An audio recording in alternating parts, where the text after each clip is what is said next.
사랑하는 약대교회 성도 여러분, 새날이 밝았습니다. 모두 함께 조용히 기도 드리심으로 6월 20일 수요일 영상 새벽 기도를 시작하도록 하겠습니다.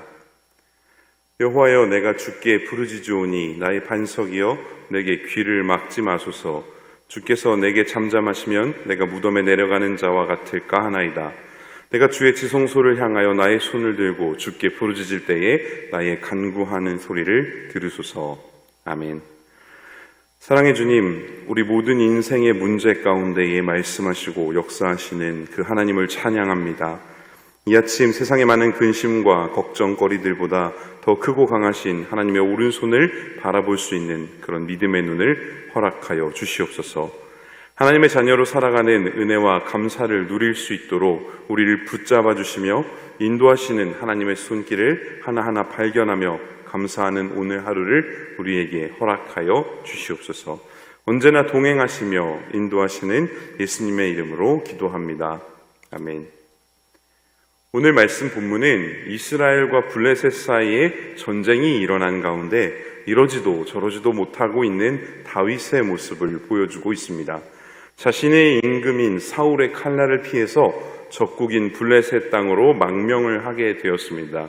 근데 결국 조국인 이스라엘과 망명 중인 블레셋과의 전쟁으로 인해서 오고 갈 데 없는, 정말 어찌할 수 없는 그런 장군의 몸이 되어버리게 됩니다. 이 블레셋 사람들 안에서도 이 다윗을 곱지 않은 시선으로 바라보는 그런 많은 사람들이 있었습니다. 다윗이 자기가 받은 성읍 시글락, 이 시글락 땅으로 돌아왔는데 블레셋 사람들이 그 성읍으로 쳐들어와서 여인들과 가축들과 재산들을 모두 납치해가는 그런 상황이 발생하기도 합니다. 그리고 이 전쟁의 영향으로 사울 왕과 그리고 다윗의 친구 요나단이 전사를 하게 되죠. 오늘 본문에서는요, 특별히 나오는 등장인물인 아기스와 다윗, 이 두 사람의 관계를 조금 살펴보고자 합니다. 오늘 본문에서는요, 전쟁 전에 이 다윗의 참전을 놓고 블레셋 사람들과 아기스 왕 사이에서 벌어지는 갈등을 볼 수 있습니다. 아기스 왕은 다윗과 함께 전쟁터에 나가고자 했습니다. 블레셋 사람들은 다윗이 무리 가운데에서 자신들을 배신할지도 모른다고 하면서 결코 다윗과 함께 전쟁터에 나갈 수 없다고 왕광이 거부하게 되고요. 결국 아기스 왕도 다윗을 그가 거주했던 시글락성으로 다시 되돌아가게끔 권면하게 되면서 이야기가 마무리됩니다. 이 아기스 왕은요, 하나님께서 다윗에게 준비해 놓으셨던 피난처와 같은 사람입니다. 블레셋의 가드 지역을 다스리는 왕이었습니다. 이 가드 지역 하면 생각나는 인물이 있지 않으십니까? 네, 맞습니다. 바로 골리앗입니다. 이 어린 다윗이 물맷돌로 잡았던 골리앗, 그 골리앗이 가드 지역의 장군이었어요. 즉 자기네 나라 최고의 장수를 잡았던 적군의 장수를 지금 보호해주고 있는 상황이 이 아기스 왕이 놓인 처지라는 것이죠. 이것은요, 하나님께서 다윗을 위해서 특별한 은혜로 준비해 놓으시지 않으면 결코 이렇게 사람을 맞이할 수가 없는 상황인 것입니다. 이 블레셋의 가드 지역을 다스리는 왕이었는데 도망쳐온 다윗의 일행을 받아주고 그들이 거주할 수 있도록 성읍도 허락해 주었습니다. 이 은혜를 입어서 다윗이 1년 4개월이라는 기간가량을 블레셋 땅에서 숨어서 사울의 눈을 피해 살아갈 수 있도록 도와주었던 은인이었고, 우리말로 표현하면 귀인이었습니다. 얼마나 귀중한 사람입니까? 가드 땅의 사람 중에 이 골리앗 장군이 있었다고 말씀드렸죠. 자기네 나라 장수를 죽인 원수임에도 불구하고 이 아기스는 다윗에 대해서 이렇게 평가합니다. 다윗은 정직하고 그 속에 악한 것이 없다. 또 하나님의 전령과 같이 선하다. 하나님의 전령, 다른 말로 바꾸어 표현하면 천사죠. 그가 천사같이 선하고 착한 사람이었다. 이런 평가를 받는 것입니다. 실로 엄청난 평가입니다. 그의 정직한 성품과 또 그의 마음의 중심 안에 선하고 의로운 것들이 가득 차 있는 것을 보고 이 지금 이방인이 여호와의 살아계심을 두고 맹세하는 모습을 볼 수 있습니다. 하나님께서 아기스와 블레셋 사람들의 마음을 통해서 다윗이 자기네 민족인 이스라엘과 전쟁하지 않도록 다윗의 참전을 막아주신 것입니다. 만약에 다윗이 이 아기스 왕의 부하로 전쟁에 나갔다고 한번 생각해 보시기 바랍니다. 전쟁은 어떻게 했을까요? 다윗은 좋은 싸움꾼이죠. 아마 승리했으고 이스라엘 민족에게 많은 피해를 주는 적의 장군이 되었겠죠. 이렇게 나중에 전쟁에 나아갔으면 나중에 다윗이 이스라엘의 왕이 되었을 때 크나큰 오점과 오명, 흠이 생기게 되는 것이죠. 블레셋 군대 편에 서서 우리 민족을 학살했던 장수라는 오명을 써야 하는 상황이 되었습니다. 그래서 하나님께서는요, 미리 예비해 두신 이 블레셋 장수들의 마음을 움직여서 그들을 너무나도 두렵게 만들어 주신 것이죠. 다윗이 사울과의 전쟁에 참여할 수 없도록, 이 전쟁에서 아예 이 다윗이라는 인물이 빠져버리도록 이렇게 만들어 준 것입니다. 하나님께 선하게 행하는, 정직하게 행하는 이 사람들은요, 특별히 어떤 은혜가 있느냐 하면 하나님께서 보호해 주시는 은혜가 있습니다. 근데 어디까지 보호하시는가 하면 우리가 알지 못하는, 또 우리는 보지 못하는 먼 훗날의 어려움, 그리고 먼 훗날의 고난들까지도 미리 다 아시고 선한 것으로 그것들로부터 피할 길을 만들어 주시는 것입니다. 우리의 수치와 부끄러움이 될 수도 있는 수많은 일들을 미리 아시고 그것들이 내 삶에서 일어나지 않게끔 다른 길로 우리를 인도해 주시는 은혜가 있는 것입니다. 이러한 하나님을 다윗은 시편에서 이와 같이 고백합니다. 주를 바라는 자들은 수치를 당하지 아니하려니와 내 영혼을 지켜 나를 구원하소서. 내가 주께 피하오니 수치를 당하지 않게 하소서. 이 상황을 먼 훗날 왕이 된 다윗이 지켜본다면 어떤 마음이었을 것 같으십니까? 와, 그때 내가 그 전쟁에 참여했더라면 내가 지금과 같이 많은 백성에게 사랑받고 인정받고 존중받는 왕이 될 수 있었을까라는 그런 생각 하지 않으시겠습니까? 이와 같이 하나님께서 나를 지켜주셨구나. 하나님께서 내가 피할 때 나의 반석이 되시고 수치로부터 나를 구원해 주셨구나. 감사의 기도를 드릴 수 있게 되는 것이죠.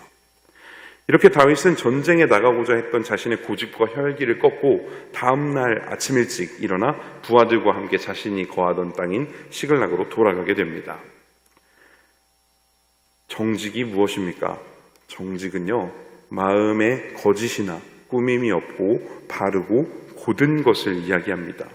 다윗은 하나님께로 곧장 뻗어있는 사람이었습니다. 그리고 그 고든 중심과 마음이 자기와 함께 있던 옆에 사람들에게 감동과 선한 영향력을 주게 되었고요. 그리고 그와 대적했던 적들에게는 하나님이 친히 그 펴신 손과 능력을 보여주시는 그러한 장소로 사용하시게 됩니다. 그를 들어서 적들의 마음을 두렵게 하셨다라는 것이죠. 이렇게 다윗에게 펼치셨던 하나님의 권능의 손은요, 오늘 이 순간에도 저와 여러분, 우리들의 인생 가운데에 동일하게 역사하고 계신 것입니다. 그런데 우리의 인생은요, 하나님께 온전히 정직하기가 쉽지 않습니다. 정말 어려운 일입니다. 하나님께만 바르고 곧게 뻗어나가기에는요, 저와 여러분의 인생 가운데서 우리를 넘어뜨리고 유혹하는 너무나도 많은 죄의 문제들이 있습니다. 특히 이 분노와 상처, 아픔으로부터 비롯된 수많은 죄의 연결고리와 문제들이 우리가 하나님께 온전히 정직한 마음으로 나아가지 못하도록 우리의 눈을 가리고 우리의 믿음을 끊임없이 방해합니다. 그래서 우리는요, 적당한 믿음을 가지고 살아갈 때가 많습니다.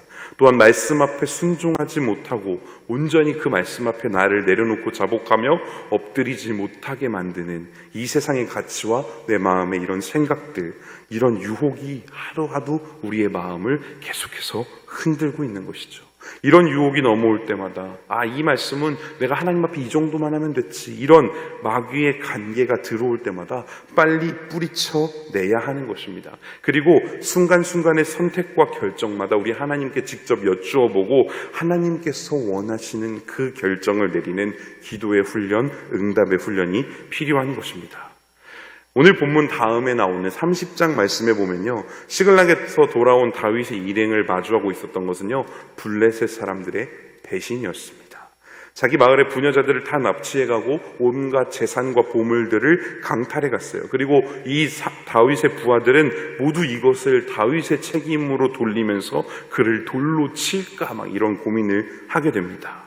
그리고 나서 그들이 잃어버린 모든 것 때문에 울 힘이 없어서 지칠 때까지 눈물을 흘리고 울었습니다. 그리고 나서 다윗이 행한 것은요, 제사장의 에봇을 입고 하나님께 여쭈어 봅니다. 주님, 우리를 쳤던 이 블레셋 사람들을 제가 추격해도 되겠습니까? 여기서 다윗의 온전한 성품이 나옵니다. 다윗은 하나님 앞에 솔직함과 진실함과 정직함의 모습을 가지고 목 놓아 울어낼 수 있었습니다. 마주한 슬픔이 있을 때 그 슬픔을 하나님, 나 슬픕니다. 나 너무 아픕니다. 나 너무 괴로워합니다라고 솔직하고 정직하게 그 감정을 하나님께 이야기할 수 있었습니다. 그 마주한 슬픔을 분노나 다른 괴로움으로 바꾸어서 어찌해야 될지 모르게 경거망동하며 움직이지 않았습니다. 하나님 앞에 그 감정을 드러내고 충분히 울 수 있었던 사람입니다. 또한 이 이후에 자신의 행동에 대해서 철저하게 하나님이 어떻게 인도하시는지를 물어보고 그 이끄심을 간구하고 그 응답대로 행동했던 사람이었습니다. 결코 자신의 복수와 분노의 감정으로 행동하지 않았던 사람이었던 것이죠. 말씀을 정리합니다. 다윗과 같이 하나님 앞에 정직한 저와 여러분이 될 수 있기를 간절히 소망합니다. 이러한 정직함은요, 예수님을 믿지 않는 사람들이 보기에도 칭찬할 만한 굳건한 신앙의 고백이 되는 것입니다. 또한 정직히 행하는 우리에게 하나님께서 위기를 기회로 바꾸어 주시는 큰 축복이 임하게 되는 줄 믿습니다. 다윗은 이 사건을 통해서 블레셋 사람들을 크게 물리치는 이 전쟁을 승리하게 되고요. 그리고 이로 인해서 유다 사람들의 마음을 크게 얻을 수 있었고, 훗날 왕이 되었을 때 유다 족속 안에서 엄청난 영향력을 갖게 되는 초석이 바로 오늘 본문 다음의 이야기로 이어지는 것이죠. 오늘 하루 우리가 하나님 앞에 저와 여러분의 진솔함과 정직함을 온전히 세워나갈 수 있게 되기를 간절히 소원합니다. 함께 기도하시겠습니다. 거룩하신 주님, 내 삶에 정직하지 못한 수많은 마음이 있습니다. 우리에게 거룩한 영을 새롭게 하여 주시옵소서. 다윗이 누렸던 평강의 은혜를 오늘 우리에게도 허락하여 주시고 하나님께서 인도하시고 이끌어 주시는 평강의 길을 걸어갈 수 있도록 주님 우리와 동행하여 주시옵소서. 내 안에 정직한 영을 새롭게 하셔서 온전히 하나님을 찬양하고 하나님께 우리 인생의 질문을 하며 우리의 갈 길을 물으며 그 응답받고 걸어갈 수 있는 모든 약대교회 성도님들과 제가 될 수 있도록 우리와 동행하여 주시옵소서. 늘 함께 하시고 가장 좋은 것으로 채워주시는 살아계신 예수님의 이름으로 기도합니다. 아멘. 오늘도 말씀과 동행하시는 귀한 날 되시기를 간절히 소원합니다. 사랑하고 축복합니다. 블레셋 사람들은 그들의 모든 군대를 아벡에 모았고 이스라엘 사람들은 이스라엘에 있는 셈 곁에 진쳤더라. 블레셋 사람들의 수령들은 수백 명씩 수천 명씩 인솔하여 나아가고 다윗과 그의 사람들은 아기스와 함께 그 뒤에서 나아가더니 블레셋 사람들의 방백들이 이르되 이 히브리 사람들이 무엇을 하려느냐? 아기스가 블레셋 사람들의 방백들에게 이르되 이는 이스라엘 왕 사울의 신하 다윗이 아니냐? 그가 나와 함께 있은지 여러 날 여러 해로되 그가 망명하여 온 날부터 오늘까지 내가 그의 허물을 보지 못하였노라. 블레셋 사람의 방백들이 그에게 노한지라. 블레셋 방백들이 그에게 이르되 이 사람을 돌려보내어 왕이 그에게 정하신 그 처소로 가게 하소서. 그는 우리와 함께 싸움에 내려가지 못하리니 그가 전장에서 우리의 대적이 될까 하나이다. 그가 무엇으로 그 주와 다시 화합하리이까? 이 사람들의 머리로 하지 아니하겠나이까? 그들이 춤추며 노래하여 이르되 사울이 죽인 자는 천천히요 다윗은 만만이로다 하던 그 다윗이 아니니까. 아기스가 다윗을 불러 그에게 이르되 여호와께서 살아계심을 두고 맹세하노니 내가 정직하여 내게 온 날부터 오늘까지 내게 악이 있음을 보지 못하였으니 나와 함께 진중에 출입하는 것이 내 생각에는 좋으나 수령들이 너를 좋아하지 아니하니 그러므로 이제 너는 평안히 돌아가서 블레셋 사람들의 수령들에게 거슬러 보이게 하지 말라. 내가 무엇을 하였나이까? 내가 당신 앞에 오늘까지 있는 동안에 당신이 종에게서 무엇을 보셨기에 내가 가서 내 주 왕의 원수와 싸우지 못하게 하시나이까? 네가 내 목전에 하나님의 전령같이 선한 것을 내가 아나. 블레셋 사람들의 방백들은 말하기를 그가 우리와 함께 전장에 올라가지 못하리라 하니, 그런즉 너는 너와 함께 온 네 주의 신하들과 더불어 새벽에 일어나라. 너희는 새벽에 일어나서 발거든 곧 떠나라. 이에 다윗이 자기 사람들과 더불어 아침에 일찍이 일어나서 떠나 블레셋 사람들의 땅으로 돌아가고 블레셋 사람들은 이스라엘로 올라가니라.